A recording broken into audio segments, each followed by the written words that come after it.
When you and Einar sing together in the same song, it's almost like you're occupying two completely different parts of the music, like you're working antagonistically somehow. Me and Einar, we've been working together for 6 years now. We were in different band before the Show Cubes. And the reason we all got together is not because we like each other's tastes. It's because we like each other as, you know, friends. So actually I think afterwards, I think the reason why we got together is we actually hate each other's tastes, because we got so different tastes on everything: food, clothing, how to spend the day, how to just live, you know, what sort of apartment we want, and so on and so on. But we just sort of respect each other very much, and he just does the things the way he wants to. I respect him and he respects me. And it's not only me and Einar, it's the whole band. And we don't sit down before we make a song and say, let's make that sort of song. We just make the only song we're capable of making. The way this was done is that we got sent in a lot of show reels, and I think we watched about 100 videos, and we picked the person we liked most because he was very, he would be very able to get in touch with the music he was making videos to. Then we met him, and I met him personally, and everybody met him and talked to him at least 4 times in a cafe or a bar, and just went over and over with the atmosphere, the colors, and the lyric, and over. But after that, when he I believed that he really understood what I was on about.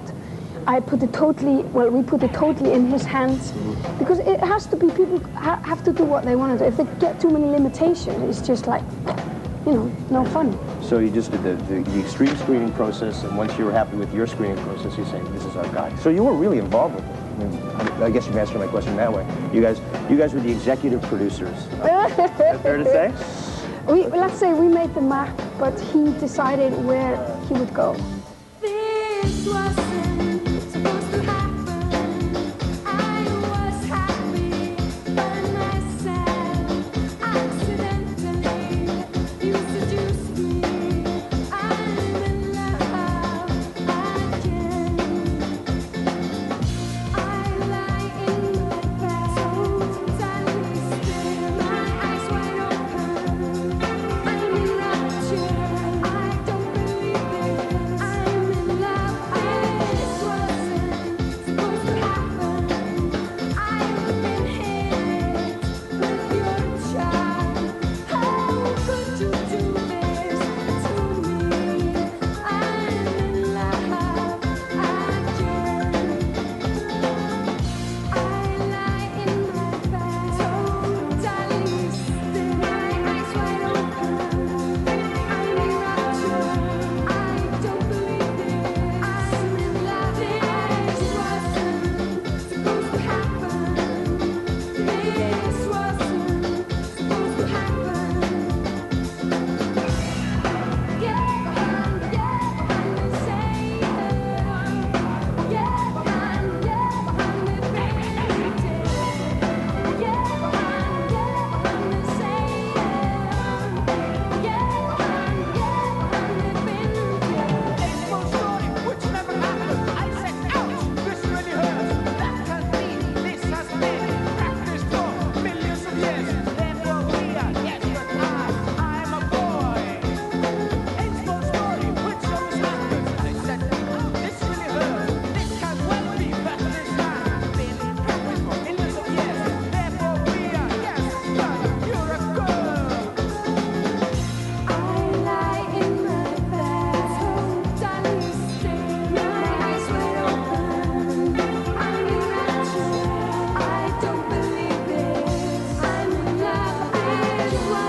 I'm saying, you put a seed inside me, and while you're away, it's growing silently. Stalks in my stone, embraces my inside, and it's about to reach my house. Wasn't supposed to happen.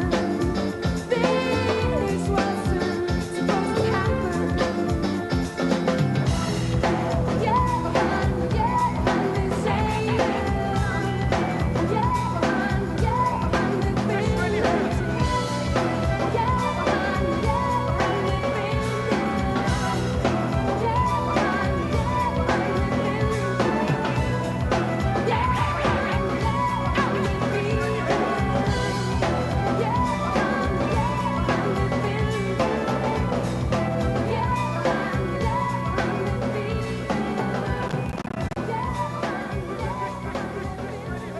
You're from Iceland, Yep. and the music that you make is, well, it's pop. I mean, of course, it's a unique brand of pop music. But what I'm curious about is, what is the indigenous music of Iceland like? The traditional music of Iceland? There's a lot of chanting. Icelandic people actually, they're proud of saying that they were the first rappers in Europe because they would rap their sagas to each other. They've been doing that for 1,000 years, you know? And that would be kind of the music, is kind of in between singing and sort of talking. But I guess the music history of Iceland is not really big, you know? So I guess I'm kind of like smitten by the whole world, I guess. But then again, literature is very big there. And Icelandic literature has got a big time identity. And I guess I definitely sort of, I've got a lot to sort of, that's where I come from, you know? So you come from more of a literary background? Yeah, most people in Iceland do. Like, I don't know what you do over here, but in Iceland we read books, you know, it's like we've got a world record on there and everything, and play chess. You know, we don't really play rock and roll and sort of, you know, it's not really what we're about. So your songs come from words first then? Well, let's say stories. It's kind of like storytelling country. And I don't mean it in a sort of like, sort of old sort of way. It's quite sort of, I mean, if the teenage generation of Iceland now, the teenagers, if they're kind of upset and want something to say and stuff, they put out a poetry book. And there's only a few people that put out records if they have something to say, do you know what I mean? Mm-hmm. It's just quite a sort of day-to-day thing, it's common, you know? If you ever get close to a human and human behavior, be ready to get confused. And me and my head after, there's definitely no logic to human behavior, but yet so irresistible.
was listening to an interview that The Edge did from U2, and a lot of people are not happy with the new album from U2. They think it's too weird.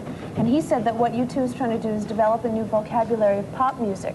And your album seems to be trying to do the same kind of things, breaking down what traditional pop is and doing Bjork pop. Yeah, but it's a private thing. It's not like I'm thinking, oh, I wonder how I can sort of take all this sort of language of the world music business and distort it and change it. What I'm just trying to sort of entertain myself and do the things that turn me on. Doctors that take care of this, the thing you talk with. Oh, your larynx. Yeah, and it's like on a whole office, one floor, at the sixth floor in a building in Iceland. And I was working outside there, and then I saw this man coming out of the window, like far off in the sky, saying, "Bjork, Bjork, Bjork, come on, you have to come." I said, "What lunatic is this?" And I said, I just have to go there for curiosity's sake. And I went there, and there was this doctor. What is this word you said? Lyrics? Lyrics doctor. Yeah. And he said, "Oh, I can't believe this. I've been waiting for all these years to see your throat. I really want to know what it's like." And then two of his friend doctors, they just, say goodbye to the patients, and they all went because they had seen me singing for years. Let's see these throat of this lady. She's obviously got them all teared up, and they just took me and put